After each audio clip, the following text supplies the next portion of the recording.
Siapa? Iya, iya. Iya, aku rekangi.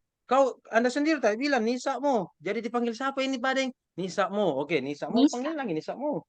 Didengar tadi tuh, ada saksi. Nisakmo. Oke, Nisakmo. Oh, ini Agnesmo ini. Jadi saingan ini Agnesmo. Nisakmo. Oke, oke, oke. Kalau di Jakarta ada Agnesmo, kalau di sini A juga. Anisamno. Oh iya, iya. Oke, Nisakmo. Goa di mana tinggal? Nisa. Di belakang kampus, Ustaz.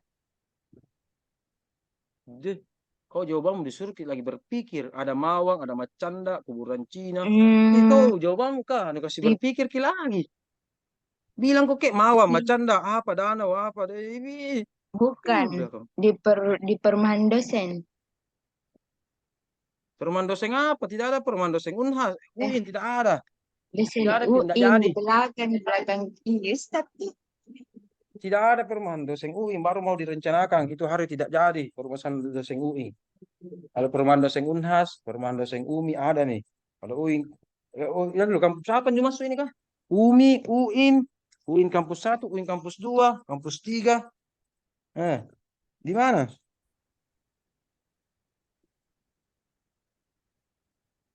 Di mana, di mana?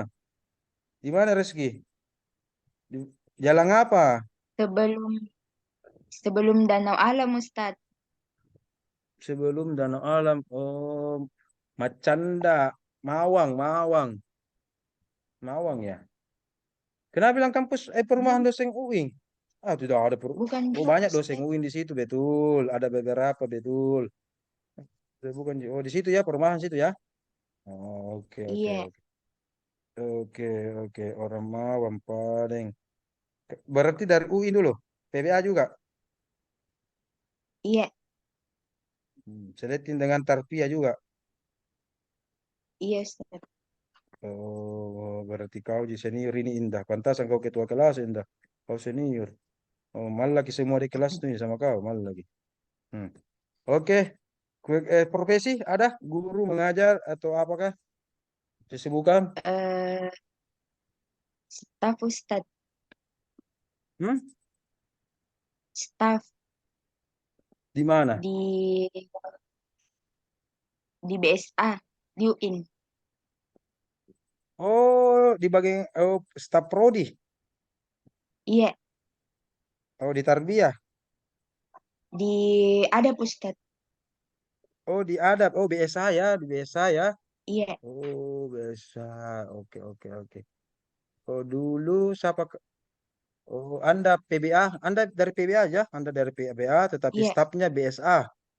Oke, BSA oke, ya. oke, oke. Dulu kan siapa itu? Ibu apa BSA, Dokter Anwar Abdurrahman ya. Ibu siapa lagi itu? Ya, Iya, ya, ya. dulu Oh, oke. Oh, Ustadz di situ. Anwar, sekarang Ustadz Soleh. Oh, Sosole ya. Yang brewok itu. Iya, Yang jenggo-jenggo. Oke, oke, oke, oke. iya. Oke, oke, oke, oke. Staf BSA. Oke, alhamdulillah. Operator atau stafnya memang. Stafnya Ustadz beda Oh, dengan oke ya. oper. Iya. Oke, oke, oke, oke, oke, oke. Yang terakhir ini nomor 10. Nama artis India. Kucu-kucu tahe, apa ini? Priti Sinta. Oh iya, mirip juga tahu dengan artis. Nah, iya, iya, iya. Ah, hace, hace, canya, hace, hanya, hace, ya. Apa kabar? Kamu baik-baik saja? Ah, iya, iya. Itu artinya, kau nggak tahu aku bahasa India, saya lagi nggak tahu. Ini orang India ini, Priti Sinta ya. Wow, nama artis ini. Oh, bapakmu kapan penggemar Priti Sinta?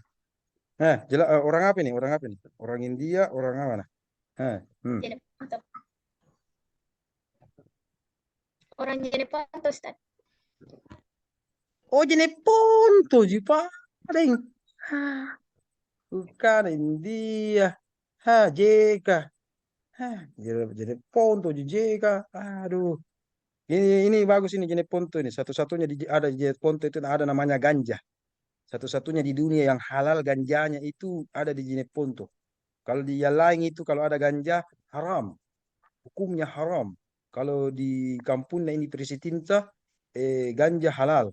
Bahkan Prisitinta juga suka makan ganja ya, suka makan Iya ganja. Ustaz. Iya Ustaz. Iya nyaman ini, nyaman lah, iya, iya, iya, iya, iya. Kalau contoh nah enak ji, contoh kuda nah enak ji. Tapi kalau gantal lah, nah deh. Marah-marahin. Oke. Jene, jento, jenta. Oke. Oke. Kampus dari mana? S1 kemarin. UIN Ustaz. Apa? UIN Ustaz.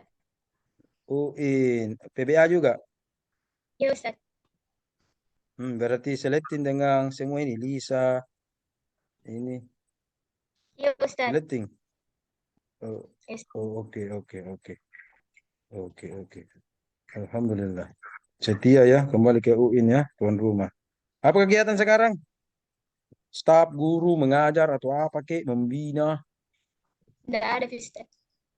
Tidak ada, Pi. Oh ya, mau semua disebutkan ini ya. Oke, oke. Ini semua, Ustaz Abdurrahman kapan sudah menikah ya? Belum Ustaz, baru aja Belum lulus. Pi juga. Wih, jumlowers semua saya hadapi ini. Uh, jumlowers. Ini sebenarnya kaji mau sekali menikah ya, tapi tidak mau nalumba kakak na bedeng. Tapi kalau nalumba tidak apa-apa, Ji. Iya kan? Jangan Kang, Dek Yamaha lagi berkata, semakin di depan. Iya. Oke. Oke. Oke, kita mulai ya. Alhamdulillah. Pemakalah dulu, tes suara dulu kau pemakalah. Hah, Arya, Ya, apa kabar? ya. Alhamdulillah baik Ustaz. Iya, begitu bagus besar-besar sama lu suaramu. Anda pemakalah. Arya ini orang apa ini Arya ini? Belum kompas ya. Oh, bulu kumba. Bila jauhnya ya. Bulu kumba. Bulu berarti gunung. Ya memang banyak di situ juga gunung ya, Bulukumba. Ada juga laut. Iya, iya. Oke, oke Bulukumba. Kampusnya S1 di mana? Di UIN juga Ustaz. Hmm. Anda sama dengan Indah, sama dengan Ya, Tarfi, BS Ustaz. sama dengan Tarfi, BS sama Ustaz, semua itu. BS. Oh, BSH Bahasa dan Sastra ya. Nah, Oh, Ustaz. iya, iya, iya, Bahasa dan Sastra. Oke, oke, oke, oke. Udah pernah saya ajar di BSH. Udah Ustaz. Oh, senior atau adik kelas Anda itu. Ada kemarin itu, di S2 juga saya ajar BSH. Laki-laki siapa lagi? Nanti lupa. Oh, dari biasa ya. Jadi Arya ini memang suka melihat Rizky Aulia. Dulu waktu anu suka melihat Rizky Aulia sebagai staf di desa. Udah Ya, Ustaz. oh, iya tuh. Sekarang ketemu lagi. Iya, alhamdulillah. Alhamdulillah. Oke, biasa ya. Saya mau tanya dulu, ini Bantin Setir ini, walaupun beda-beda tipis ya, kenapa Anda mau berubah aliran? Iya kan?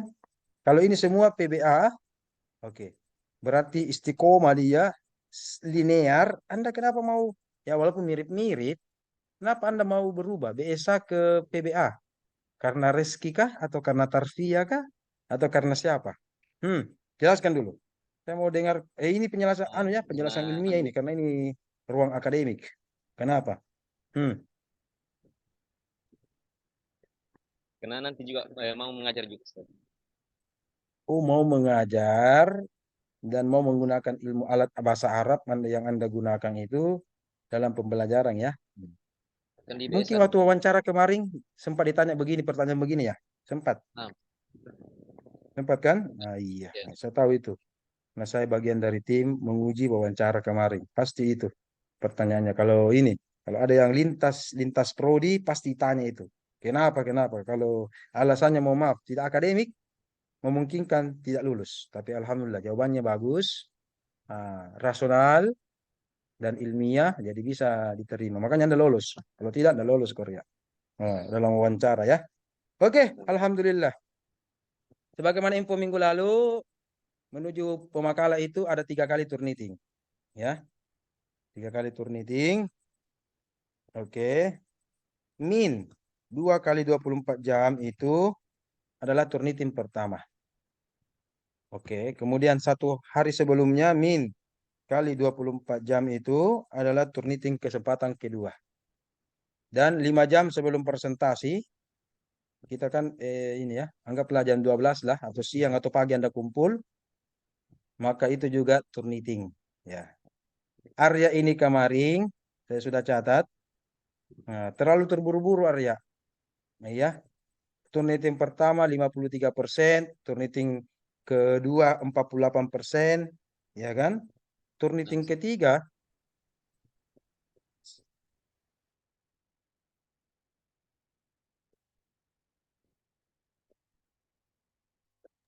saya ulang. Nah, kesempatan ketiganya kemarin Arja ini tadi malam. Sebenarnya masih bisa perbaiki. Tetapi mungkin karena buru-buru atau ada kegiatan atau apa, kita berbaik sangka saja lah, ya. Sekiranya masih bisa diperbaiki sedikit sampai pagi atau sampai jam ya 12 lah zuhur.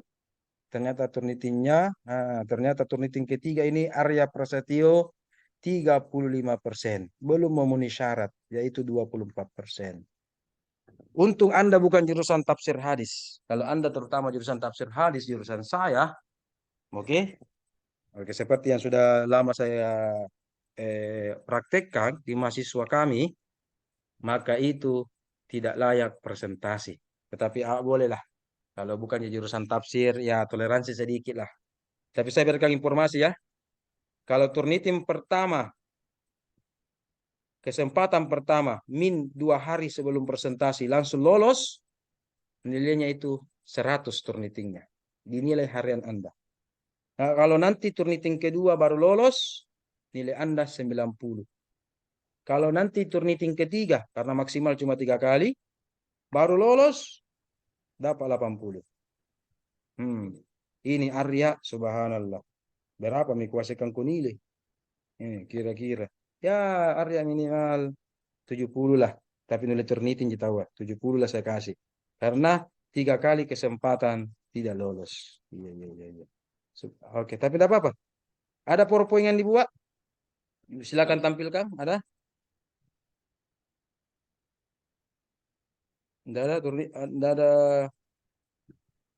Tidak ada PowerPoint yang ada ya? Oke, bagus, mantap. Oke, bagus. Ya, bagus ya. Ingat ada PDF atau Word, dibaca teman-teman yang lain dan jangan dulu. Di grup Arya sudah tidak nukirim ya. Nanti jangan japri sama saya ya. Bagus itu kalau di grup dikirim supaya teman-teman tak baca. Dari 2 hari sebelumnya itu dibaca. Nah, ini di japri kayak ini. Bagus kalau lewat nanti ya. Di grup sudah kirim Arya Word-nya, PDF atau Word-nya di grup belum? Saya kirim sama teman-teman. Harusnya ada ya. Sudah. Harusnya ini pelajaran tapi tidak apa-apa. Ini pemakalan pertama nanti diperbaiki. Oke, ingat. Dalam presentasi sebentar ingat presentasi, bukan baca makalah. Baca makalah itu dibaca. Presentasi itu adalah baca poin-poinnya saja. Oke? Kemudian ingat namanya presentasi merubah bahasa tulis menjadi bahasa lisan. Nah, jadi bahasakan ya. Nah, jangan cuma baca makalah. Kalau baca makalah sudah aku baca ini. Ya kan? Jadi presentasi bagaimana menyapa, interaksi, 2 arah dan sebagainya. Oke, untuk ini bagus kalau ada moderator. Oke, coba Arya. Arya silahkan menunjuk siapapun itu untuk jadi moderator. Kira-kira Arya lebih nyaman bersama siapa? Nah, silakan Arya. Silakan tunjuk moderatornya. Nyaman bersama Tarfia, nyaman bersama Koyin, atau nyaman bersama Hilya, atau terserah. Jadi siapapun yang ditunjuk, jadi ini kebebasan narasumber atau pemateri untuk menunjuk moderator. Nah, siapa moderatormu? Arya. Oh, Arya. Boleh Ustadz Abdurrahman. Siapa? Ustadz Abdurrahman. Oh, Ustaz Abdurrahman. Saya kira Priti Sinta. Hampir ki. Oke, silakan Ustaz Abdurrahman bagaimana? Boleh? Siap?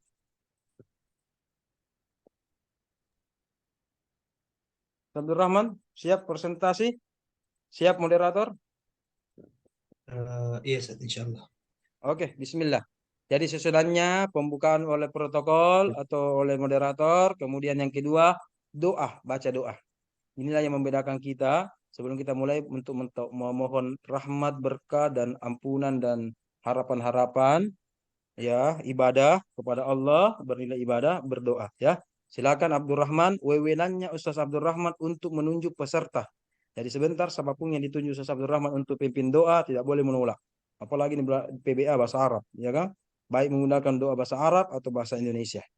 Kemudian sudah doa, presentasi berapa menit oleh narasumber ya ini Arya. Kemudian dibuka sesi tanya jawab. Bahkan kalau perlu semua bertanya, singkat-singkat dan padat. Kemudian diskusi. Oke, sudah itu sesi terakhir. Beri kesempatan saya untuk memberikan pengarahan, ya, nah, dan seterusnya. Oke, kepada Ustaz Abdurrahman As-Sudais, wah luar biasa namanya, imamnya Masjidil Haram, amin. Bukan As-Sudais ini, Abdurrahman Amin. As-Sulawesi. Abdurrahman Ya. As-Sulawesi, ya, disilahkan dengan penuh hormat. Silakan, Bismillah. Bismillahirrahmanirrahim. Assalamualaikum warahmatullahi wabarakatuh. Waalaikumsalam. Waalaikumsalam warahmatullahi الحمد لله العلي الأرفاك وجامع الأشياء المفرق ذي النعم الواسعة الغزيرة والحكم البهيرة الكثيرة ثم الصلاة مع سلام دائم على رسول القرشي الخاتم وآله وصحبه الأبرار الحائد المراتب الفخر. Ya, yang terhormat Ustadz Muhammad Irham selaku dosen kami untuk studi Al-Quran, dosen pertama. Kemudian yang saya cintai dan banggakan teman-teman pasca PBN reguler 2023. Wah, cintai ya. Siapa yang Anda cintai? Siapa yang Anda banggakan? Saya mau tanya dulu ini moderator ini. Siapa yang cintai di sini? Siapa yang banggakan? Ah? Siapa? Semua tahu Eh, Ustadz. wow, semua ya. Ah, ada cinta itu katanya cuma satu ya. Tapi oke lanjut. Ya, kemudian salawat dan salam kita aturkan kepada Nabi kita Baginda Muhammad Sallallahu Alaihi Wasallam yang telah membawa kita dari zaman kegelapan menuju zaman yang terang benderang oleh Islam. Oke. Untuk mempersingkat waktu, mungkin sebelum kita belajar, saya ingin Saudara Abdul Qayyim untuk sama-sama memimpin doa kita di sore hari ini. Silahkan Saudara Abdul Qayyim. Baik, Bismillahirrahmanirrahim. Sebelum kita memulai pembelajaran kita pada sore hari ini, marilah kita bersama-sama membaca doa, belajar. Amin. A'udzubillahi minasyaitonir rajim. Bismillahirrahmanirrahim. Raditu billahi rabba wa bil islami dina wa bihammadin nabiyya wa rasula. Rabbi zidni ilman warzuqni fahman. Fatiha.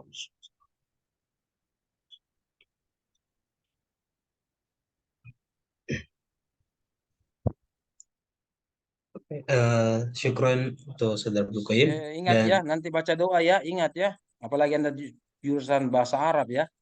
Ingat domirnya itu Qayyim, ubah-ubah. Jadi dari domir ana mufrad menjadi nahnu. Ya, mau kita aminkan dia aja mau dapat ilmu, empore. Caranya mau diaminkan dia aja mau dapat rodi itu, dia aja mau dapat kasih rubah menjadi nahnu. Robbi zidni juga rubah menjadi domir nahnu ya dan seterusnya. Biasa-biasa begitu kalau berdoa. Oke. Enggak apa-apa lah. Kalau banyak kesalahan pertemuan pertama ya enggak apa-apa lah. Lanjut. eh, untuk mempersingkat waktu kembali, saya persilakan kepada narasumber atau pemateri untuk memaparkan materinya. Kepada Saudara Arya Prasetyo, falyatafaddal mashkura. Bismillahirrahmanirrahim. Terima kasih atas kesempatan yang diberikan oleh moderator saya untuk memaparkan materi pertama yang diberikan dengan judul pengertian sejarah perkembangan dan urgensi mempelajari Al-Quran dan ilmu Al-Quran. Pendahuluan. Adapun latar belakang yang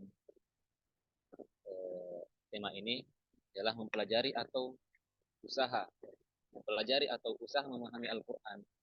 Kaum muslimin secara global tidak hanya terpaku atau stagnan dengan membaca terjemah yang tersedia saja, akan tetapi juga perlu dibekali dengan ilmu-ilmu yang menunjang demi memahami dengan jelas apa yang Allah ingin sampaikan dalam ayat-ayat, sehingga setiap hamba dapat menemukan jalan yang lurus dan benar sebagaimana yang selalu dibacakan dalam salat dan surah Al-Mustaqim. Olehnya itu, untuk memahami lebih dalam tentang Quran penting untuk mempelajari ulumul Quran. Rumusan masalah, Yang pertama, apa pengertian dari ilmu Al-Quran atau ulumul Quran? Yang kedua, bagaimana sejarah perkembangan ilmu Al-Quran? Dan yang ketiga, apa saja urgensi dari mempelajari Al-Quran dan ilmu Al-Quran? Baik, kita melangkah ke pengertian ulumul Quran. Ulumul Quran adalah gabungan dari dua kata, ya, yaitu dari kata al-ulum dan Quran. Adapun kata al-ulum, ya, ialah bentuk jamak dari kata ilmu. Secara terminologi ialah bentuk masdar dari kata alima. Ya. Alima ya'lamu ilman. Kata ilmu. Yang artinya paham dan mengetahui. Sementara ulama menganggapnya sebagai gambaran, ya, sebagai gambaran sesuatu hal yang dihasilkan oleh akal. Ya. Allah Subhanahu wa taala berfirman dalam surah Al-Qiyamah, "Inna 'alaina jam'ahu wa Qur'ana, fa idza qara'nahu fattabi' Qur'an." Ya, sesungguhnya kami yang mengumpulkan di dalammu dan membacakannya. Apabila kami telah selesai membacakannya, maka itulah bacaan. Secara sederhana dapat kita pahami bahwa gabungan kata ulum Al-Quran, ulum Al-Quran bermakna ilmu-ilmu yang berhubungan dengan Al-Quran. Adapun secara istilah ulum Al-Quran adalah pembahasan-pembahasan yang berkaitan dengan Al-Quran dari aspek turunnya, ya, penyusunannya, cara bacanya, tafsirnya, nasikh mansuknya, sebab turunnya, ya, makiyah atau madaniyahnya, dan sebagainya. Ya. Bagian B, sejarah perkembangan ulumul Quran. Al-Quranul Karim turun dengan bahasa Arab, menjadi titik awal, ya, ulumul Quran. Inna anzalnahu Qur'anan Arabiyyan la'allakum ta'qilun. Dan sungguh kami turunkan Al-Quran berbahasa Arab agar mereka berpikir. Di ayat lain, wama, di sini ada huruf ya, wama arsalna min rasulin illa bilisanin qaumihi liyubayyana lahum. Dan tidaklah kami utus seorang rasul melainkan dengan bahasa kaumnya agar dia dapat memberi penjelasan kepada mereka. Pada masa kenabian, pada masa Nabi, kebutuhan ulumul Quran tidak dibutuhkan karena segala masalah yang terjadi dikembalikan kepadanya. Setelah Nabi wafat dan kepemimpinan umat Islam berada di tangan Khulafaur Rasyidin, mulailah muncul ilmu-ilmu Al-Quran. Mulai muncul perintah penulisan Al-Quran dipelopori oleh Utsman bin Affan. Setelah itu pada kepemimpinan Ali bin Abi Thalib, Ali kemudian menugaskan Abul Aswad Ad-Duali merancang dan meletakkan kaidah-kaidah nahwu, usaha pengembangan ilmu Al-Quran pada masa sahabat. Kemudian berlanjut sesuai dengan kapabilitas robot dan kualitas sahabat. Pada abad kedua Hijriah, ilmu utama yang dikaji yaitu ilmu tafsir, asbabun nuzul, ilmu tentang makiyah atau madaniyah, serta nasikh masuk dengan hadirnya cendekiawan Islam seperti Syu'ban bin Al-Hajj, Sufyan bin Unayyah, dan Waqi' bin Jarrah. Pada abad ketiga, Ali bin Al-Madini yang juga sebagai guru Al-Bukhari menyusun kitab Asbabun Nuzul. Abu Ubaid Al-Qasim bin Salam menyusun kitab Nasikh Mansukh dan Qiraat. Ibnu Qutaibah dengan Mushkilatul Quran. Pada abad keempat, Muhammad bin Khalaf bin Marzaban menyusun kitab Al-Hawifi Ulumul Quran. Abu Bakar As-Sistani menyusun kitab Gharibul Quran. Pada abad kelima pun Abu Bakar Al-Baqalani menyusun kitab I'jazul Quran. Ali bin Ibrahim bin Sa'id Al-Kufi menyusun kitab Arabul Quran dan beberapa ilmuwan lainnya dengan beberapa tulisan. Ya, adapun pada masa modern, para pemikir, ya, cendekiawan membangkitkan wacana pemikiran baru dengan meramu kembali dan mengaitkan modern dengan ilmu-ilmu, sehingga muncullah karangan-karangan dengan surat baru seperti I'jazul Quran karangan Mustafa Shadiq Ar-Rafi', kitab At-Taswir Al-Quran di Al-Quran di Zilalil Quran, dan Masyahidil Qiyamah Al-Quran oleh Sayyid Al-Qutb. Al Quran oleh Syekh Al-Maraghi, Naba'ul Azim oleh Muhammad Abdullah Dars, dan Hasib Al-Tawil oleh Jamaluddin Al-Qasim. Sementara itu Syekh Tahir Al-Jazairi menulis Tibyan fi Ulumul Quran. Syekh Muhammad Ali Salama menulis kitab Manhaj Manhajul Furqan fi Ulumul Quran, diikuti oleh muridnya Muhammad Abdul Azim Az-Zarqani yang menyusun Manahilul Irfan fi Ulumul Quran. Khusus di kalangan penulis di Indonesia dijumpai dengan buku-buku mengenai ilmu Quran, antara lain sejarah dan pengantar ilmu Quran, tafsir karya M. Hasbi As-Siddiqi, pengantar ilmu tafsir karya Rif'at Syauqi, Nawawi, dan Ali Hasan. Pakar tafsir Indonesia yang paling menonjol ialah Prof. Muhammad Quraish Shihab yang menulis Mendudukan Al-Quran, di mana pada bagian awal bukunya membahas tentang ulumul Quran. Bagian kedua membahas bagian tematik Al-Quran. 3. Urgensi mempelajari ulumul Quran. Al-Quran adalah sumber pertama ajaran Islam, sehingga seorang muslim dituntut untuk pastinya mengetahui ilmu dasar yang berkaitan dengan Al-Quran, guna memperkuat keyakinan dan semangatnya terhadap. Kedua, ilmu Al-Quran alat dan kunci menafsirkan Al-Quran. Para mufassir perlu mempelajari ilmu Al-Quran agar bisa memahami dan menafsirkan Al-Quran.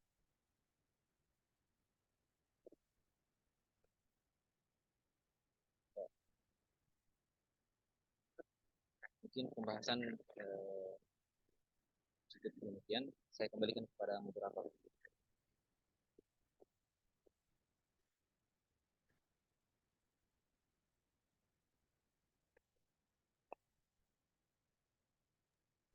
Terima kasih atas paparannya Saudara Arya Prasetyo.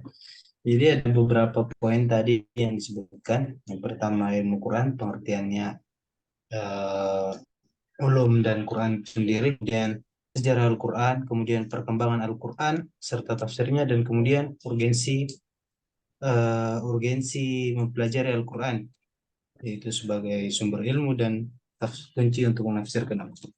Oke, dari beberapa poin yang disebutkan oleh Saudara Arya tadi, saya akan membuka sesi tanya jawab oleh semua peserta kuliah pada sore hari ini. Mungkin yang pertama saya akan berikan 3 pertanyaan dulu untuk sesi pertama. Saya persilahkan kepada siapapun yang ingin bertanya. Falyatafadhal.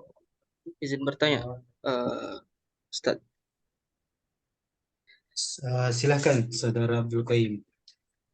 Baik, Bismillahirrahmanirrahim. Jadi terima kasih atas kesempatan yang telah diberikan oleh Ustadz. Jadi saya ingin bertanya mengenai tentang makalah yang saya baca di bab ketiga.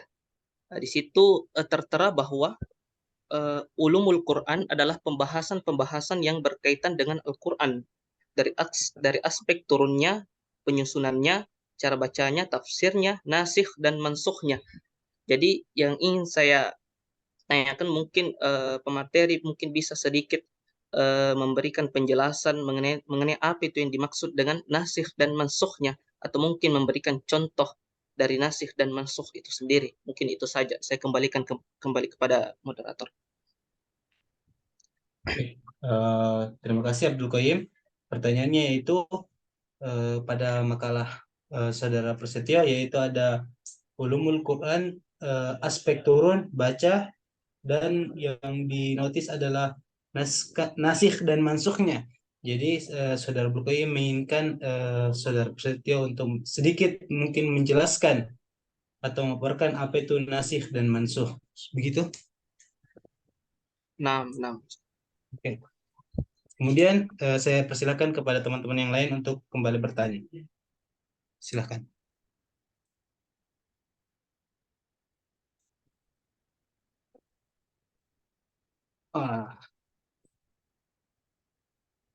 Mungkin Saudari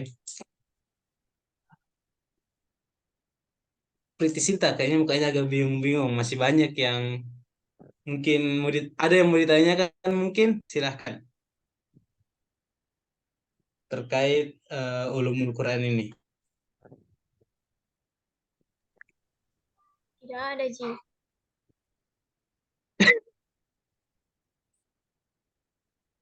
Oke, saya persilahkan, masih ada untuk sesi pertama masih ada 2 slot pertanyaan. Mungkin Hilyatul Khalisa, ada pertanyaan? Ada pertanyaan sedikit. Ya, silahkan. Baik, terima kasih atas kesempatan diberikan. Jadi pertanyaan saya itu, mengapa penulisan Al-Quran itu tidak dimulai pada masa Abu Bakar As-Siddiq? Mengapa harus dimulai pada masa Utsman bin Affan? Hanya itu saja, saya kembalikan kepada moderator. Oke, jadi pertanyaan dari Saudari Hilyatul Khalisa, kenapa penulisan Al-Quran itu tidak dimulai pada zaman Khalifah pertama yaitu Abu Bakar, kenapa harus dimulai pada zaman Khalifah ketiga yaitu Utsman bin Affan? Begitu? Iya, moderator. Oke, terima kasih. Kemudian satu pertanyaan terakhir untuk sesi pertama. Saya moderator. Ya, Hmm, silakan kepada Andi Tarfiah, saya persilakan. Terima kasih atas kesempatan yang telah diberikan. Baik, pertanyaan saya mengenai judul kita pada hari ini yaitu urgensi mempelajari Al-Quran dan ilmu Al-Quran. Nah, yang menjadi pertanyaan saya, kenapa dibedakan mempelajari Al-Quran dan ilmu Al-Quran? Apa perbedaan dari keduanya? Kemudian mungkin pemateri bisa menyebutkan cabang-cabang dari ulumul Quran. Mungkin tadi sempat ada saya tangkap, tapi buku yang berkaitan dengan ilmu Al-Quran. Mungkin pemateri bisa menyebutkan cabang-cabang ilmu yang termasuk dalam ulumul Quran. Terima kasih. Syukran. Apa?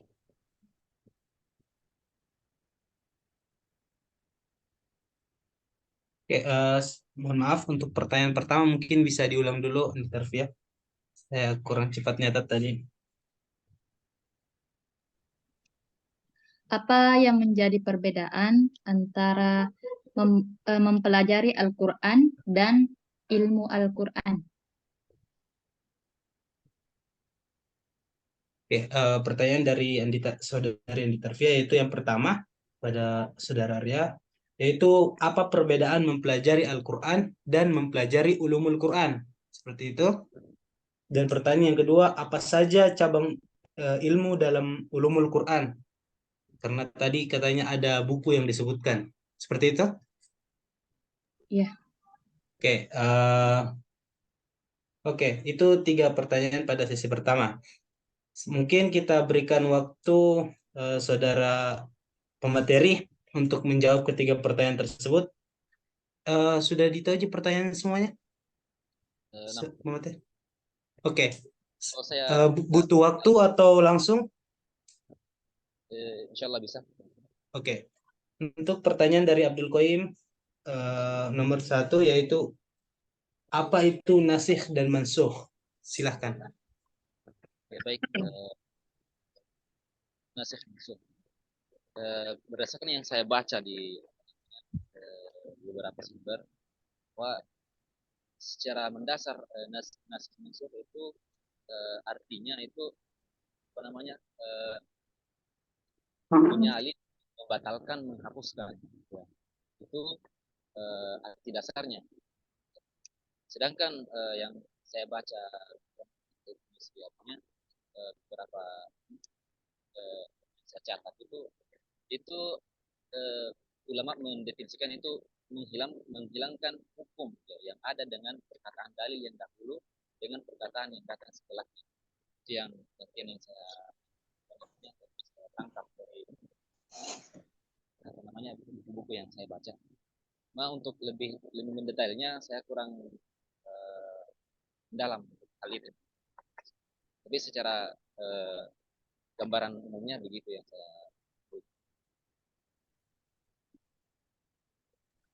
Berarti berkaitan dengan perubahan apa namanya? Perubahan Al-Quran, apa perubahan setiap waktu dari waktu ke waktu atau bagaimana?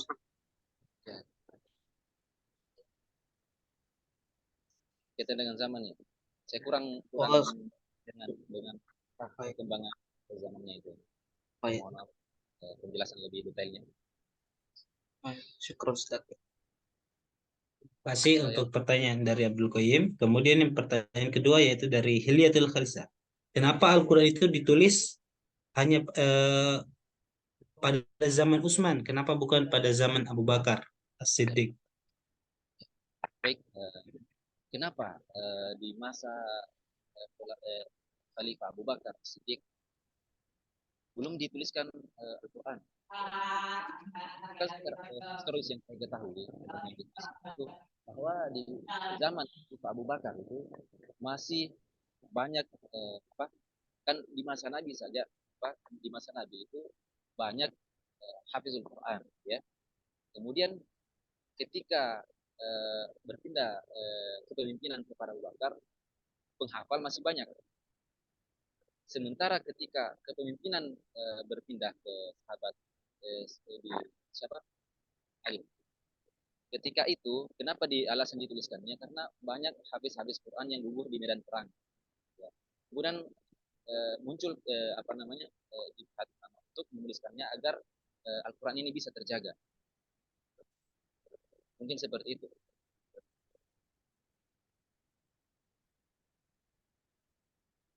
Mana Hilyatul Khalsa? Nah, moderator, sudah paham. Oke, lanjut ke pertanyaan ketiga dari Andi Tarfiyah. Ada dua pertanyaan. Yang pertanyaan pertama, perbedaan mempelajari Al-Quran dan mempelajari ulumul Quran. Silakan.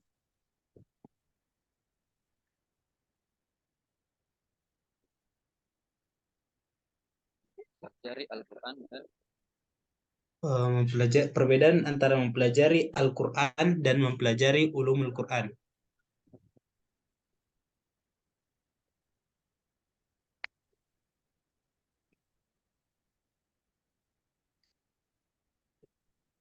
saya ke definisi ulumul Quran. Ya, seperti yang bacakan tadi bahwa ya, secara mustalah atau istilah ulumul Quran ialah kajian yang terkait dengan Al-Quran dari aspek turunnya, sebab nuzul, ya, tarkibnya atau penyusunannya, cara bacanya, tafsirnya. Ini semua adalah ilmu-ilmu penunjang mempelajari Al-Quran, ulumul Quran. Sedangkan mempelajari Al-Quran itu ialah esensinya di situ, yang sepemahaman saya. Tujuannya adalah mempelajari Al-Quran, ya, mempelajari Al-Quran. Tetapi untuk menunjang itu ada namanya ulumul Quran, ya, untuk bisa memahami Al-Quran. Sekira secara sederhana saya bisa jelaskan seperti itu. Bagaimana tadi pembagian dari ulumul Quran itu adalah komponen penunjang dalam mempelajari Al-Quran.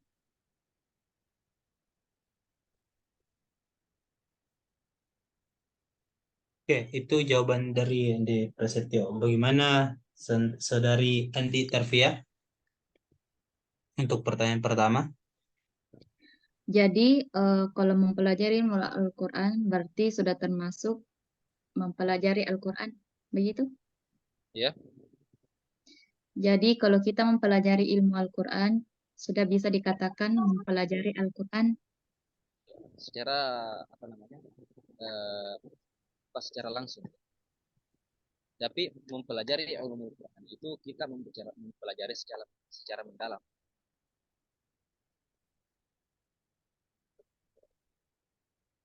Oke, bagaimana?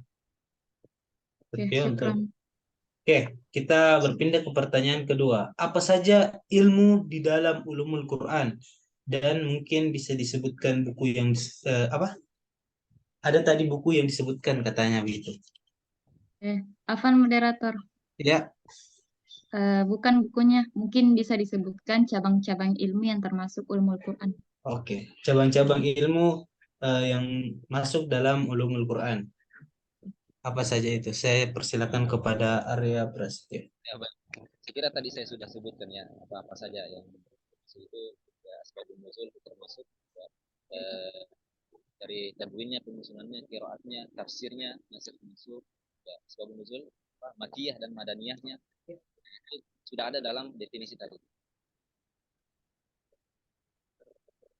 Bagaimana, Saudari Intervia? Syukron atas jawabannya. Oke, itu tadi ada 3 pertanyaan. Sekarang kita beralih ke sesi yang kedua. Mungkin dari teman-teman ada pertanyaan atau mungkin bisa menanggapi dari pertanyaan sebelumnya. Saya persilahkan.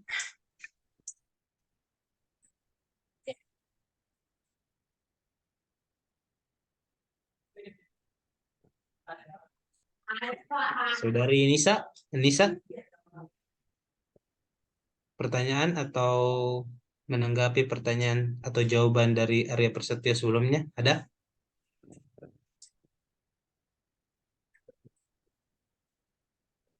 Ya. Saudari Husnul Khatimah, bagaimana? Ada sedikit pertanyaan.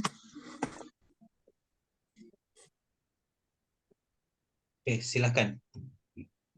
Syukron, terima kasih atas kesempatan yang diberikan.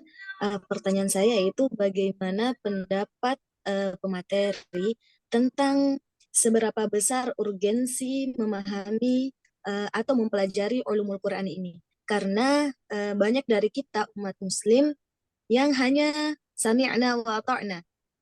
Secara simpelnya seperti mengaji, karena mengaji itu adalah ibadah, sudah mengaji saja tanpa mengetahui Al-Quran ini apa. Maksudnya secara mendetail. Nah, sebagaimana besar sih urgensi mempelajari ulumul Quran itu untuk setiap individu seorang muslim. Terima kasih. Oke, jadi pertanyaan dari Husnul Khatimah yaitu pendapat pemateri tentang seberapa besar urgensi belajar Al-Quran. Artinya apa tadi? Bukan hanya mengaji saja begitu ya, tapi juga mempelajari dan mendalami. Seberapa urgen itu, maksudnya kalau kita tidak mempelajari ilmu Al-Quran itu kenapa begitu? Kenapa kita harus mempelajari? Kan kita juga mengaji. Oke, silakan. Mungkin langsung bisa dijawab atau diberi waktu dulu. Mungkin ada lagi yang mau bertanya? Oke, silakan. Kalau misalnya masih ada yang mau bertanya. Keti, Indah Sari, siapa tahu Ibu Keti ada pertanyaan? Afwan, kurang menyimak materi Kak karena jaringanku keluar gempu. Membagus jaringannya. Ya. Jadi mungkin saya serahkan saja untuk Saudara Arya Prasetyo untuk langsung menjawab pertanyaan dari Husnul Khatimah. Seberapa urgensi belajar ulumul Quran? Kenapa tidak hanya dicukupkan saja mengaji saja? Oke, saya persilahkan. Baik. Seberapa besar urgensi mempelajari Al-Quran? Sebagaimana yang terpaparkan tadi itu, Al-Quran ialah sumber pokok pertama dalam agama Islam. Kita yakini itu sebagai seorang muslim ya. Jadi sebagaimana ayat awal Quran, "Dzalikal kitabu la raiba fihi." Ya. Hudallil muttaqin. Itulah kitab yang tidak ada keraguan di dalamnya. Hudallil muttaqin. Sebagai petunjuk bagi orang-orang yang bertakwa. Lalu bagaimana kita bisa mendapatkan petunjuk ketika cuma mengaji saja? Bagaimana kita bisa mendapat petunjuk kalau kita tidak berusaha untuk mempelajari Al-Quran? Bagaimana kita bisa melaksanakan ibadah? Contohnya mengaji tadi, kalau kita Al-Quran dengan baik. Nah tentunya dengan adanya ilmu Quran tentu menopang ya demi kaum muslimin, kebutuhan kaum muslimin yang awam, untuk kita bisa sebagai agen-agen lah, untuk kita bisa jelaskan kepada khalayak atau orang awam ya yang tidak paham dengan Al-Quran. Mungkin penjelasan sederhana dari saya seperti itu. Oke, gimana Ustaz Fatimah? Apakah mau ditanggapi? Syukran atas jawabannya. Oke. Terakhir sebelum kita akhiri sesi ini, satu orang lagi siapa tahu ada yang mau bertanya atau sudah paham semua? Yang belum saya sebut siapa ya? Sudah disebut semua. Oke. Tadi pemateri Arya Prasetyo sudah menjawab 5 pertanyaan. Mungkin itu bisa mewakili rasa penasarannya teman-teman tentang mungkin ada yang sama aja pertanyaannya dengan temannya dan itu terwakili. Oke, syukuran kepada pemateri hari ini, Saudara Arya Prasetyo. Nah, mungkin selama pemaparan tadi jelas kita masih mungkin kekurangan karena kita semua sama-sama orang yang belajar. Nah, untuk lebih mendapatkan sesuatu yang mungkin lebih detail, saya mungkin bisa mengundang Ustadz Muhammad Irham untuk memberikan banyak kata, ya, bukan 1-2 kata, tapi banyak kata untuk kita memperdetail apa-apa saja yang menjadi pertanyaan teman-teman mungkin atau ada hal-hal yang belum disebutkan oleh pemateri. Pada Ustadz Falyatafaddal Mashkura. Ya, sebelum saya mulai, saya minta closing statement dari Arya dulu. Ya, 2 atau beberapa menit. Ya, silakan.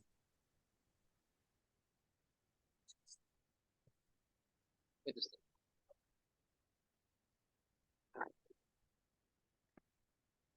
Ya, baik. Mungkin kita kasih kesimpulannya. Baik. Dari pemaparan yang kita saksikan tadi, bahwa yang pertama bisa kita simpulkan bahwa ulumul Quran adalah pembahasan yang berkaitan dengan Al-Quran dari aspek turunnya, penjelasannya, cara bacanya, tafsirnya, nasikh maksudnya, sebab turunnya, makiyah, madaniyahnya dan sebagainya. Ya. Al-Quran turun dengan bahasa Arab dengan memiliki titik awal ulumul Quran pada masa kenabian, lanjut sampai sekarang ini yang memiliki banyak karya-karya oleh para ulama. Yang ketiga, Al-Quran adalah sumber pertama ajaran Islam sehingga kita setiap muslim wajib untuk mempelajari ulumul Quran dengan memperkuat keyakinan dan semangat terhadap Al-Quran. Dan juga ilmu Al-Quran alat dan kunci menafsirkan Al-Quran. Para mufassir perlu mempelajari ilmu Al-Quran agar bisa memahami dan menafsirkan. Sekian. Oke, tadi dari kesimpulan dari Saudara Arya selaku pemateri.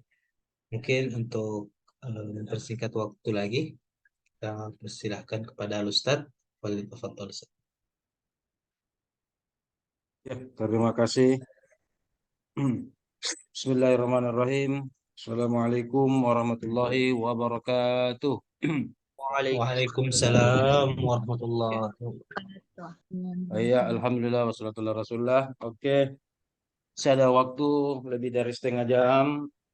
Kita bisa mempertajam, memperdalam dan sebagainya, ya. Saya sebenarnya tadi mau menunggu, ya, ini pertanyaannya ya. Daftar pertanyaannya ya. Dari Qayyim sampai Husnul Khotimah ya. Bagus, terima kasih. Ini nanti daftar kumpulan pertanyaannya ini nanti ditulis setelah daftar pustaka di makalahnya ya. Ini bagian dari revisi ke depan ya. Oke. Ditulis siapa yang bertanya, siapa moderator, siapa baca doa, itu ada narasinya. Berita acaranya itu bagaimana ya. Dan apa jawaban singkat Anda tentang pertanyaan tersebut ya. Oke.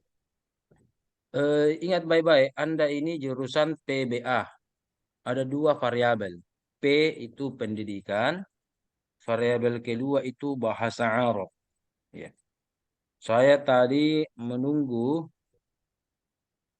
alhamdulillah, saya tadi menunggu masukan-masukan Anda, terutama aspek dua ini. Dari aspek pendidikannya, atau dari kajian-kajian makna bahasa Arabnya. Nah, oke. Arya bisa tampilkan anunya. Oh ini ya makalahnya ya. Atau saya yang tampilkan ya makalah Anda ya. Oke, saya tampilkan makalah Anda Arya. Oke. Coba kita lihat. Kita share ini, share. Bisakah share screen? Oke, diizinkan. Oke ya. Ini ya, makalah Anda Arya ya. Saya perbesar supaya Anda lebih besar melihatnya baik-baik. Tidak ada logonya memang Arya? Tidak ada? Atau Ada tadi muncul, sudah tahu juga. Tidak ada? Ya. Oke. Ya. Coba lihat baik-baik. Saya sudah kirim cara pedoman edukasi terbaru ya? Belum ya? Atau sudah? Coba saya lihat dulu. Apakah saya sudah kirim atau belum? Indah, belum saya kirim ke Indah. Pedoman edukasi minimal tentang membuat makalah dan tesis. Yang terbaru. Belum ya? Oke. Coba lihat di grup. Ya, coba lihat di grup.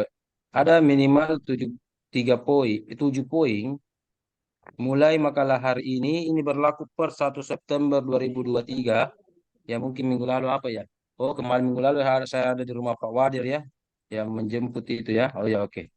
Ini saya lihat masih menggunakan Times New Roman.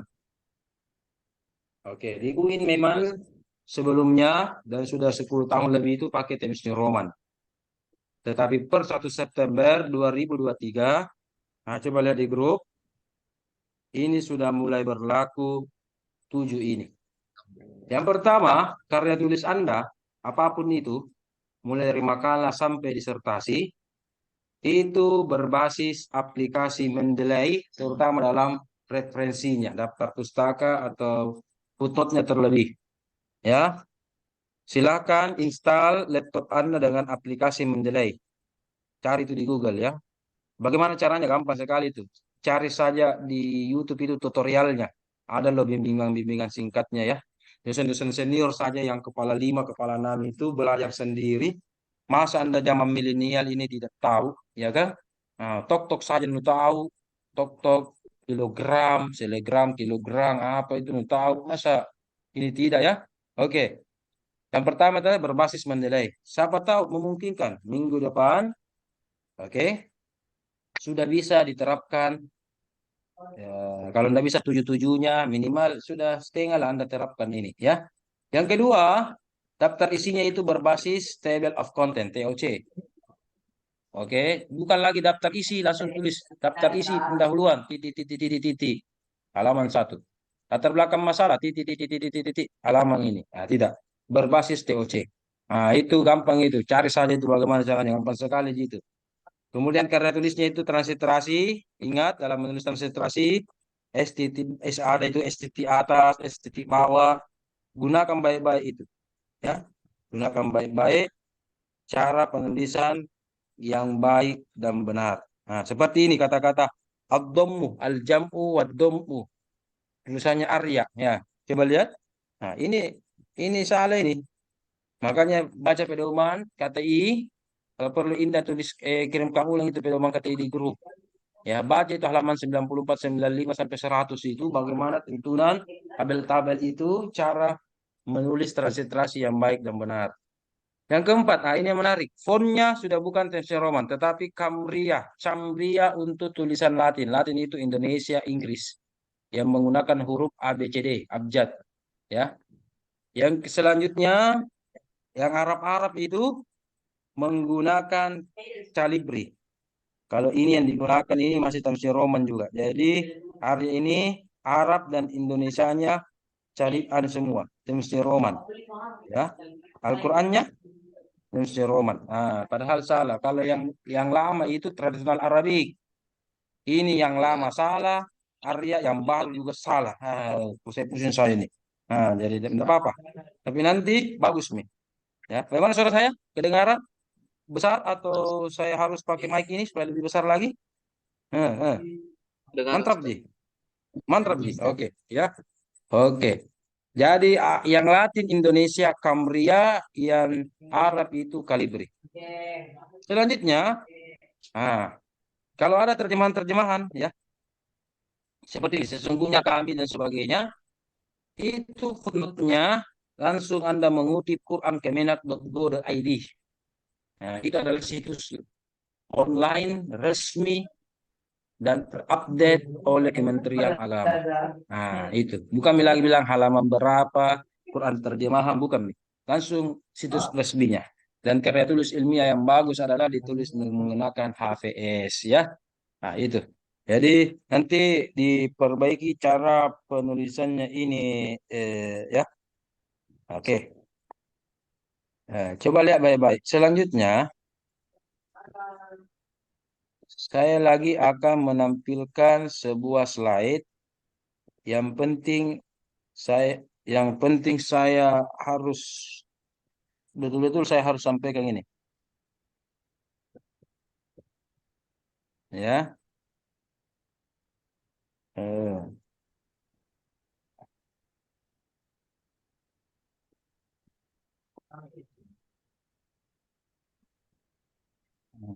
Ya, supaya Anda dalam menulis itu menulis dengan baik dan benar, ya. Kalau Anda menulis harus sesuaikan dengan KBBI, KTI dan sebagainya, ya. Coba kita lihat ini, coba kita lihat. Mulai dari bab 1. Latar belakang. Tidak ada itu pedoman latar belakang. Yang benar itu latar belakang masalah, ya. Belum ini substansi kita bahas ini, baru teknis, ya. Latar belakang masalah. Lihat juga yang mana miring, yang mana tidak, berapa fontnya, lihat pedoman, ya. Apalagi Anda jurusan UIN, masa salah. Berarti saya curiga bagaimana pembimbing pengujiannya, atau Anda mungkin lupa. Ya, lupa lagi kembali. Oke. Kemudian tulisan Al-Qur'an. Tulisan Al-Qur'annya. Tulisan Al-Quran Anda ini, Arya, coba kita lihat.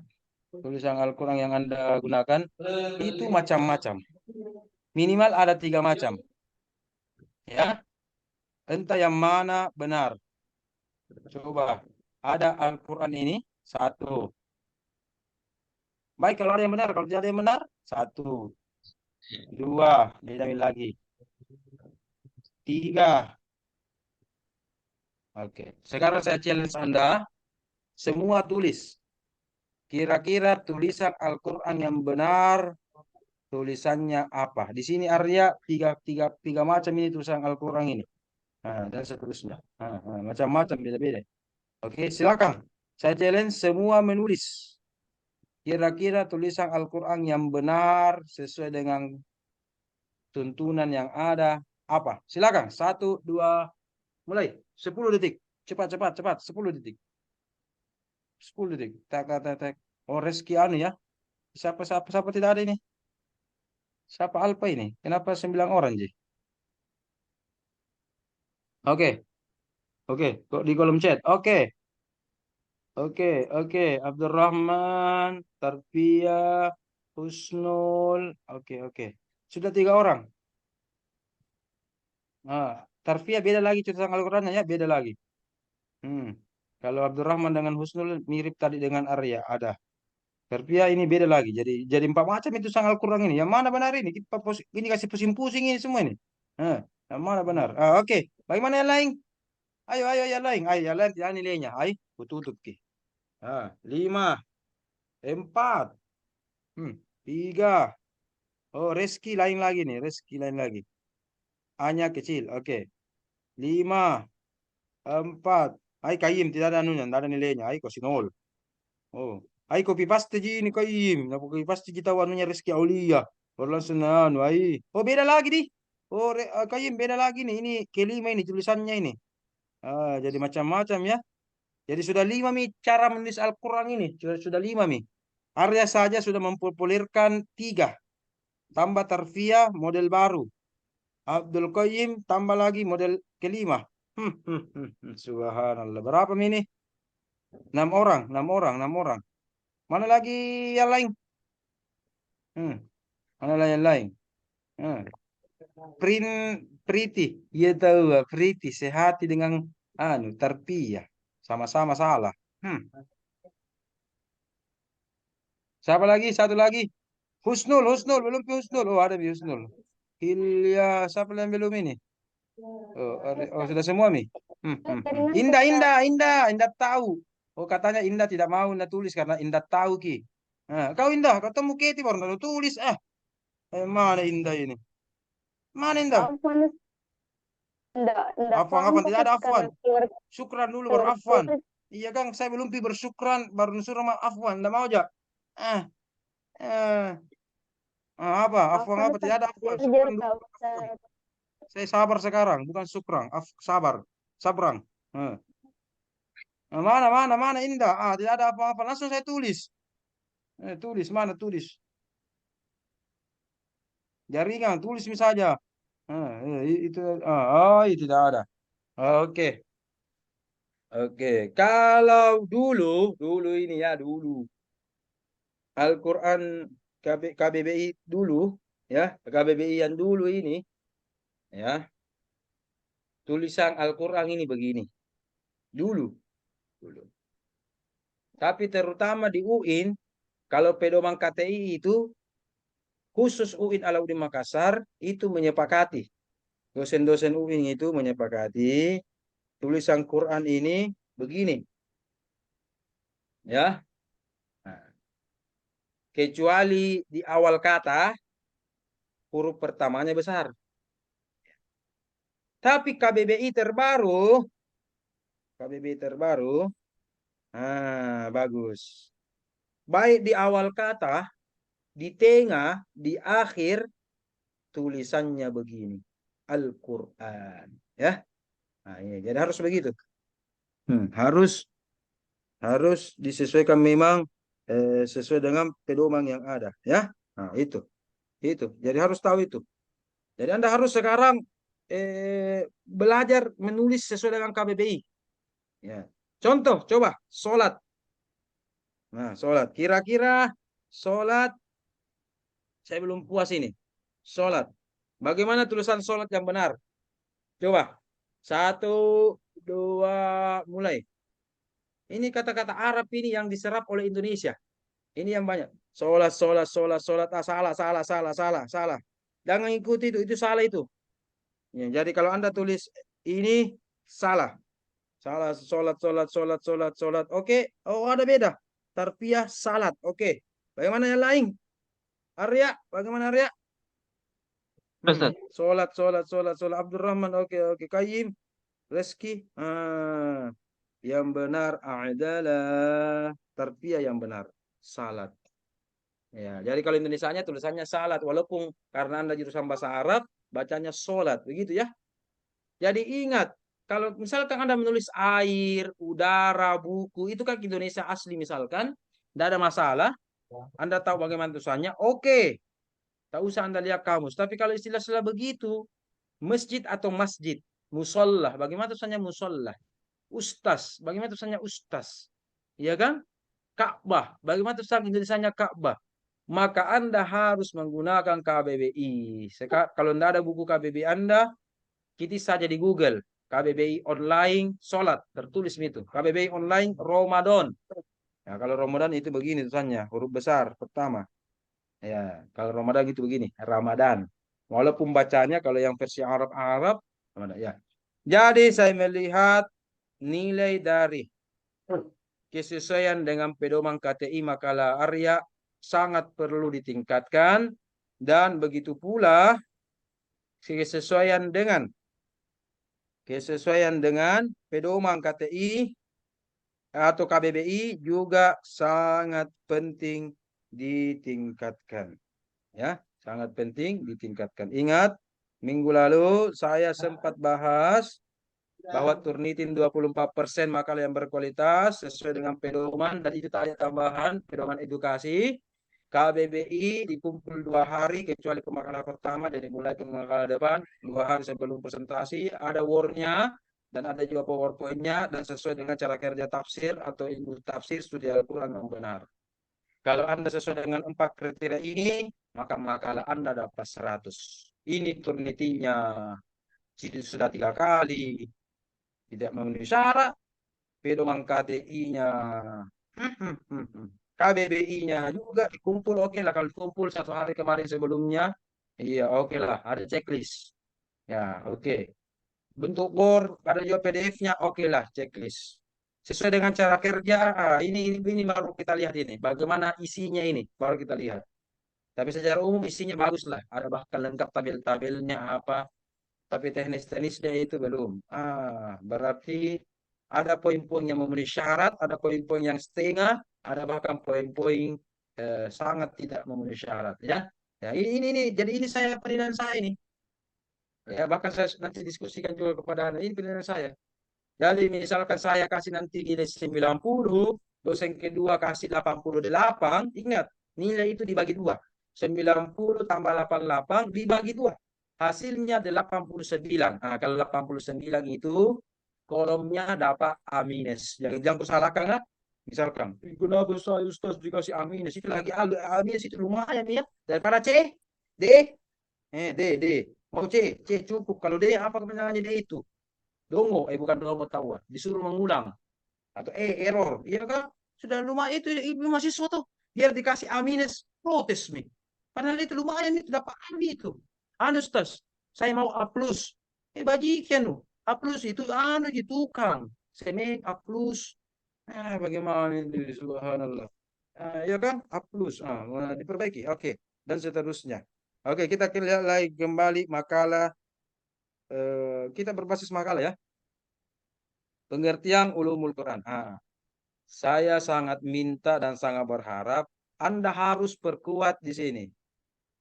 Ingat, rumusan masalah itu terbagi atas 3. Ada aspek ontologinya. Ontonya. Ya. Jangan lagi pakai apa. Bagaimana? S1 saja disuruh pakai bagaimana. Lagi S2. Bagaimana? Oke, bagus. Ini sejarahnya boleh. Epistemologi boleh. Oke.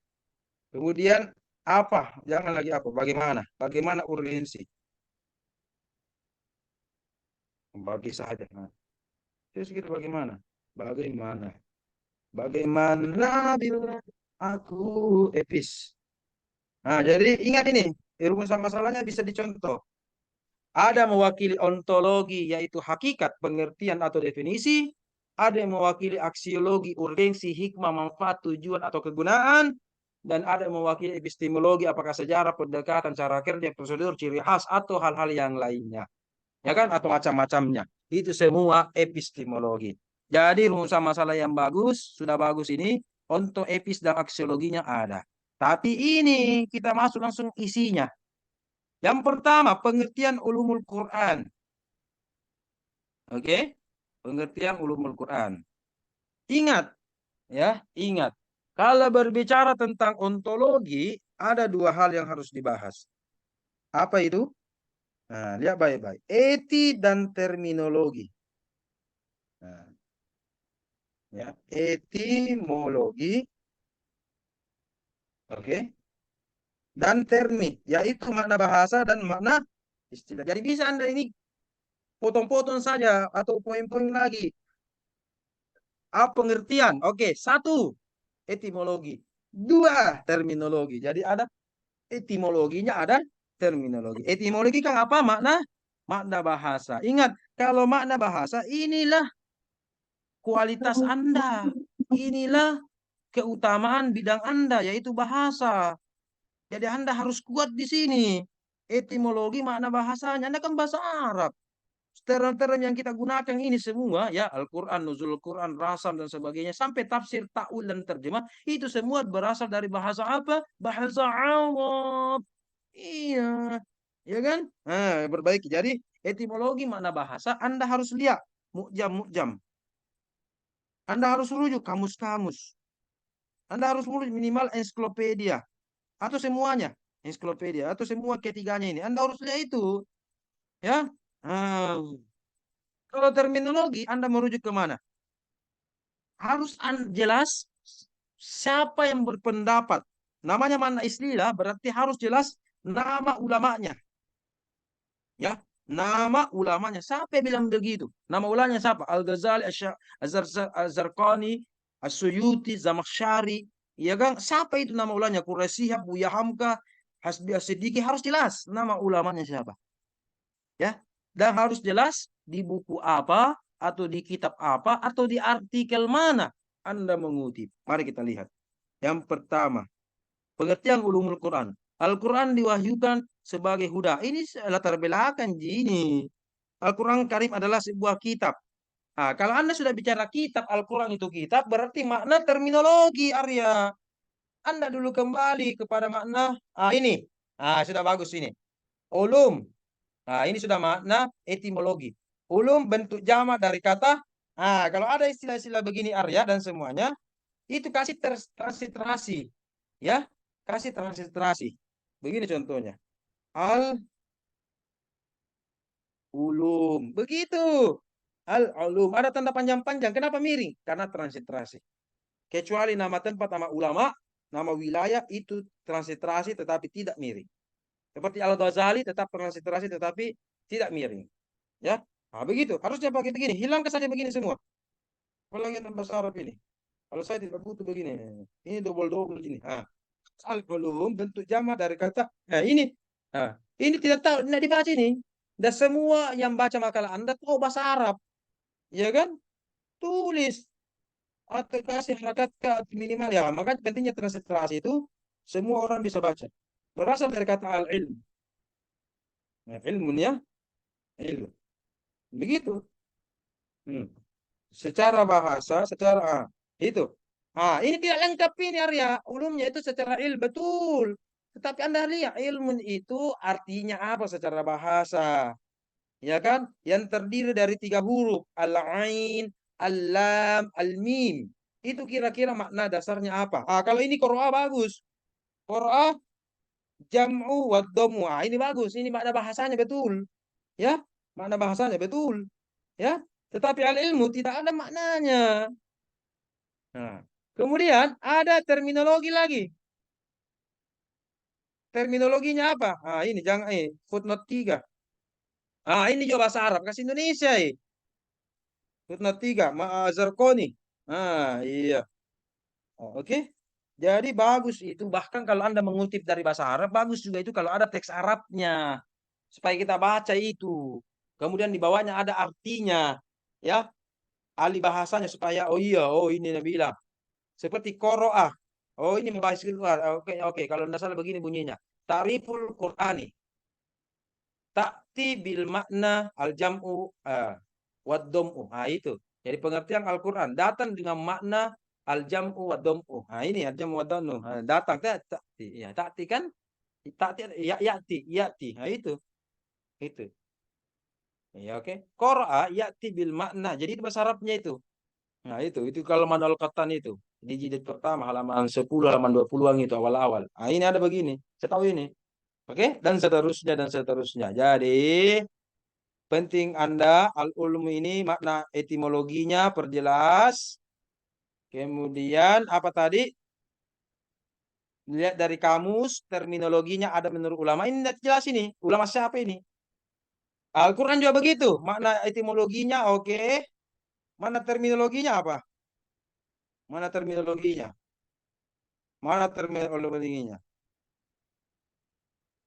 Tidak ada makna Quran secara terminologi. Tidak ada. Ini bagus. Jadi ketika digabung ulumul Quran digabung maknanya apa? Harusnya footnote 5. Menurut siapa itu? Footnote 5. Menaul kata. Harusnya. Ini juga pakai terjemahan apa pakai? Anda ini jurusan bahasa Arab ini. Ya. Jadi ini tidak konsisten ini ya. Ini menaul kata terjemahan dipakai. Kemudian footnote 4. Seakan-akan aslinya dipakai. Jadi sebenarnya yang mana lu pakai ini? Yang Arabnya atau terjemahannya, Arya. Saya mau dengar dulu dari Anda ini, pertanggungjawaban. Hmm, hmm, hmm. Nah, bagaimana ini, Arya? Saya pusing pala berbi kalau begini nih, Arya. Hmm. Nah, yang mana lu pakai? Senyum, senyum, Dua-duanya, senyum, senyum, senyum. Yang mana? Hmm. dua-duanya Ustaz. Apa ya, apa, yang mana Ada pakai? yang Apa? cetakan itu, yang cetakan, ada yang cetakan terjemah, ada yang memang dari Arabnya. Hmm. Kalau Anda minta bantuan diterjemah, itu boleh. Tapi Anda dalam mengutip harus cerdas. Cerdas. Ya, cerdas. Artinya, yang Anda kutip cukup dalam footnote itu yang Arab. Ya, walaupun Anda minta bantuan penerjemahan dari kitab terjemahannya. Jadi memang begitu kan, banyak Arabnya, ada juga terjemahannya. Tapi yang Anda kutip itu cukup yang Indonesianya, yang Arabnya saja. Tapi kalau mengutip Arab, jangan juga bahasa Arab. Tetap tulis itu Manna al-Qattan dengan transliterasi tadi itu Al-Irfan, Manahijul Irfan. Tetap tulis dengan huruf Latin, tapi menggunakan transliterasi. Ya, nah itu harus itu. Makanya pelajari baik-baik. Oh, mungkin di antara kalian oke. Skripsinya Anda bahasa Arab. Oke, saya juga begitu tunjuk skripsiku sama Jaki. Skripsi saya juga bahasa Arab. Sama Ji. Tapi belajar juga. Sekarang sudah S2, ya. Apakah nanti terserah tesis Anda nanti juga mau tetap bahasa Arab atau minimal ini makalah, ya kasih. Kalau mau juga besok-besok, oke, tidak apa-apa, saya baca. Kalau besok-besok Anda menulis juga makalah tentang studi Al-Quran bahasa Arab, boleh. Wah, lebih bagus lagi. Tidak apa. Ya kan? Yang penting ingat penguatannya itu tadi. Kalau aspek definisi, ingat apa tadi aspek definisi tadi ada namanya etimologi. Ya, etimologi. Dan ingat etimologi itu ada dua, ya.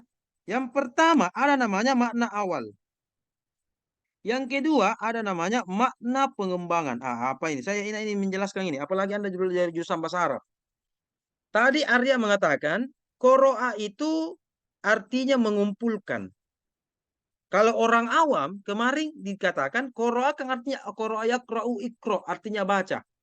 Nah, yang mana artinya sebenarnya itu mengumpulkan atau membaca? Jawabannya ada di sini. Secara etimologi ada makna awal, ada makna pengembangan. Jadi kalau qoro'ah itu makna awalnya itu adalah itu tadi mengumpulkan. Makna pengembangannya yang dikenal oleh masyarakat itu artinya baca. Artinya orang membaca harus mengumpulkan dari huruf ke huruf, dirangkai menjadi kata, kata dirangkai menjadi kalimat, kalimat dirangkai menjadi paragraf, dan seterusnya. Sampai menjadi sebuah buku, bacaan dan sebagainya. Gitu. Ya ada makna awal, ada makna pengembangan. Ini harus kuat nanti minggu depan. Pemakalan selanjutnya, makna etimologi, ontologi, terminologi harus kuat. Ya, harus porsinya lebih besar dibanding yang lain. Apalagi Anda jurusan PBA. Sekaligus Anda memperkuat kajian Anda dalam aspek kamus, mu'jam, eksklopedia, supaya Anda betul-betul pakar bahasa. Seperti Prof. Amra, Ibu Hania, dan seterusnya. Ya, harus berkumpul.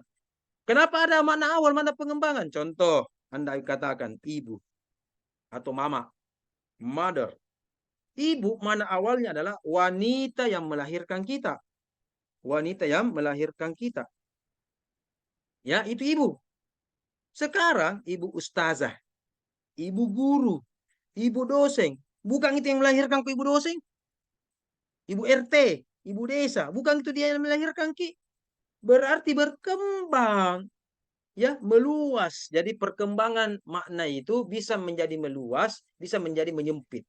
Ya. Nah, maka ibu pada mulanya hanya wanita yang melahirkan kita, berkembang maknanya, berubah, bisa juga nanti menyempit.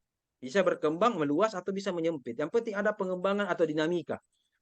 Maka menjadi ibu RT, ibu ustazah, ibu lurah, ibu. Kenapa? Satu indikatornya. Wanita yang kita muliakan. Yang melahirkan kita, kita muliakan. Ibu RT, ibu ustaz, ibu dosen, ibu guru juga kita muliakan. Berarti wanita yang kita muliakan, kita panggil apa? Ibu. Begitu. Sama dengan Mas. Dulu Mas itu saudara kandung Ji Arya. Mas, di Jawa, laki-laki. Kalau perempuan, Mbak. Sekarang di Makassar, di Pau-Pau, tempatnya Kaim, penjual bakso dipanggil Mas. Batagor, Mas. Di Jeneponto, ada lagi penjual gado-gado, dipanggil apa ya? Mana minta di Priti? Mas. Hilya, Mal. Iya kan? Padahal bukan saudara kita, bukan saudara kandung loh. Sepupu lagi bukan, kemanakan bukan, om bukan. Ini dipanggil Mas. Padahal dulu Mas cuma apa? Saudara kandung, tapi berkembang. Penjual bakso, batagor, apa dipanggil dan seterusnya. Bukan hanya di Jawa, di Jeneponto, di Makassar, di Sumatera, kalau ada penjual ini dipanggil Maski juga. Itu namanya berkembang. Maka saya mau penguatan ini. Ya, secara etimologi, ulum, apa etimologinya, makna awalnya, makna pengembangannya Al-Quran, makna awalnya nuzul. Nanti Anda belajar nuzul. Nuzul, makna awal, makna pengembangannya, apa etimologi, terminologinya, ontologinya apa, ya kan? Nuzul juga minggu depan itu nuzul, nazala, anzala, apa bedanya, ya kan? Ingat ada kaidah, ikhtilaful mabani, ikhtilaful ma'ani. Ini kaidah bahasa, ya kan? Anda belajar dari bahasa Arab. Perbedaan struktur kata, anzala, nazzala, ya kan? Akhraja, kharraja. Mungkin sama-sama artinya mengeluarkan, tapi beda. Duduk saja bahasa Arabnya julusan dengan qu'udan sama-sama duduk, beda maknanya. Ilmu, makrifat, ya kan? Ilmu makrifat itu sama-sama pengetahuan, tapi mungkin ada bedanya, ya kan? Nah, dan pasti ada bedanya. Nah, maka saya minta kajian tentang ontologinya, terutama di bab pertama, rumusan masalah pertama itu nanti dipertajam, ya, nanti dipertajam, diperkuat, dan seterusnya dan seterusnya. Tidak ada istilah. Itu menjadi ciri khas Anda, ya, ciri khas karena Anda berasal dari PBA, bahasa Arab. Kalau tadi misalkan di siang hari saya mengajar di Kesmas, saya mungkin tidak terlalu menekankan aspek etimologi atau aspek bahasa. Karena jurusan kesehatan masyarakat. Saya mungkin lihat nilai-nilainya, aplikasinya, contoh-contohnya, kehidupan sehari-hari dan sebagainya. Itu jurusan Kesmas atau menghubungkan dalam dunia kesehatan medis. Karena jurusan Kesmas, tetapi kami diberikan informasi, kita harus mengajar sesuai dengan proporsional atau keahlian studi kita.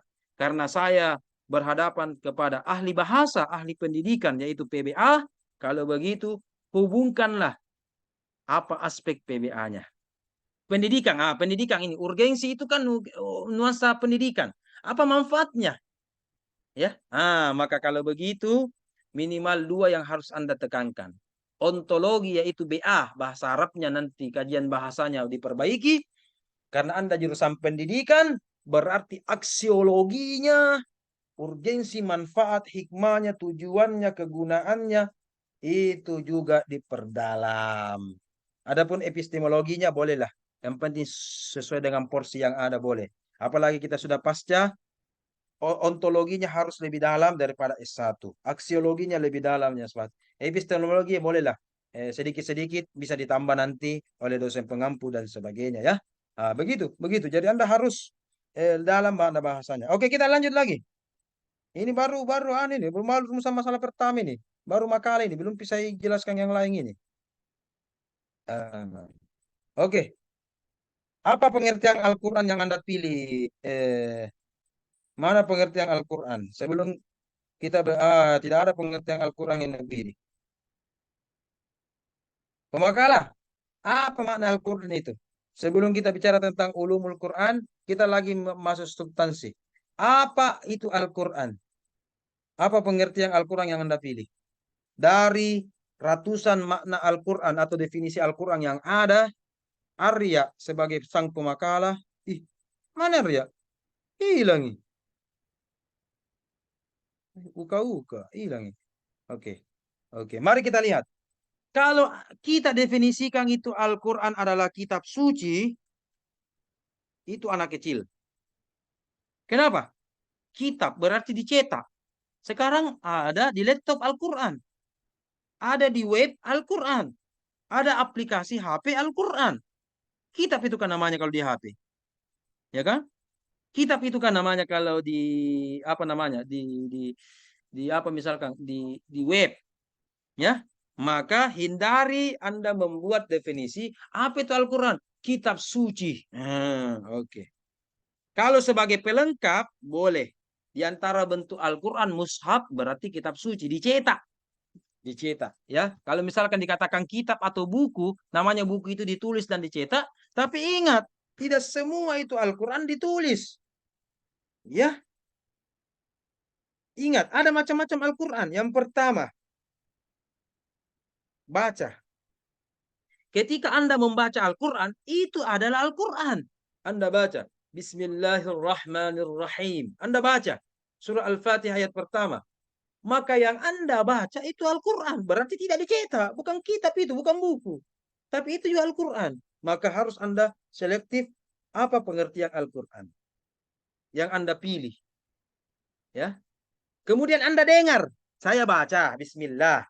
Tadi Anda dengar. Mulai dari Abdurrahman, Husnul, Khalisa, Qayyim, Sinta, Tarfiyah, Indah, Rizki, dan Aryan. Dengar itu tadi saya baca Bismillah. Berarti yang Anda dengar itu juga Al-Quran. Jadi Al-Quran yang saya getarkan dengan suara, Al-Quran juga yang Anda dengar dengan audio, berarti itu Al-Quran. Ya. Berarti yang Anda dengar. Itu. Kemudian Anda tidak baca, Anda tidak dengar. Tetapi Anda misalkan hafal. Di otak Anda pasti sudah hafal surah Al-Ikhlas. Ayat kursi, minimal Al-Fatihah dan sebagainya. Anda sudah hafal di sini. Anda tidak baca, tidur saja misalkan. Tidak baca. Tidak mendengar juga karena Anda tinro. Ya kan? Atau diam saja, speechless. Tidur saja. Maka Al-Quran yang ada di otak atau dalam kolbu Anda, dalam kolbu Anda atau dalam diri Anda, ketika Anda tahu bahwa itu adalah Al-Fatihah, Al-Ikhlas, ayat kursi, itu juga Al-Quran. Jadi belum tentu Al-Quran adalah cuma kitab. Dicetak, dilihat. Ya, bukan. Nah, kalau begitu, kasih informasi kepada saya. Al-Quran itu apa? Kitab. Dan semua dicetak, dan semua ditulis. Ada Al-Quran yang didengar, ada yang dibaca, bahkan tidak dibaca, tidak dengar. Di kolbu. Di dalam pikiran. Dalam diri kita, menyatu dalam darah kita. Nah, kalau begitu, definisi Al-Quran apa? Coba, ada tidak yang berangkat tangan? Nah, terserah. Oh, Abdurrahman As-Sulawesi. Iya, silakan.